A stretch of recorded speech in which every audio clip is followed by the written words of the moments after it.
मध्ये मराठा विरुद्ध वंजारी असा वाद आता पेटलाय. या वादाने इतकं भीषण रूप धारण केलंय, की या दोन जाती म्हणजे परस्परांच्या वैरीच आहेत असंच भासतंय जणू. या जातीचे समर्थक त्या जातीवर हल्ला करतायत, त्या जातीचे समर्थक या जातीवर हल्ला करतायत. सोशल मीडियावर तर अशा पोस्टना ऊत आलाय. ऊत. मग ट्विटर असेल, फेसबुक असेल, अजून कुठे असेल, प्रचंड मोठ्या प्रमाणावर गदारोळ चाललाय आणि दोन जाती एकमेकांच्या विरुद्ध भिडल्यात.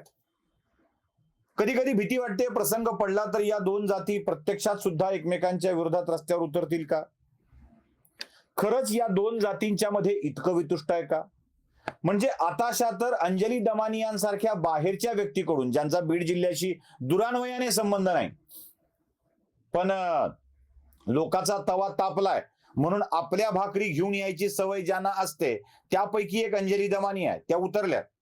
आपल्याकडं ना काही काही सामाजिक कार्यकर्त्यांचं एवढं फॅड वाढलंय की ते उठसूट प्रत्येक विषयात आपलं लक्ष घालत असतात. म्हणजे अंजली दमानिया आल्या, त्यांनी सुरेश धसवरही आरोप केले. अंजली दमानिया आल्या, त्यांनी धनंजय मुंडेंवरही आरोप केले. गरज नसताना पंकजा मुंडे नाही मध्ये ओढलं, गोपीनाथ मुंडे नाही मध्ये ओढलं. उठसूट प्रत्येकाला ओढायचं. असे अनेक दादा, म्हणजे दादा भाई, ताई, ताई सारख्या दादा, दादा सारखे ताई. अंजली दमानियांनी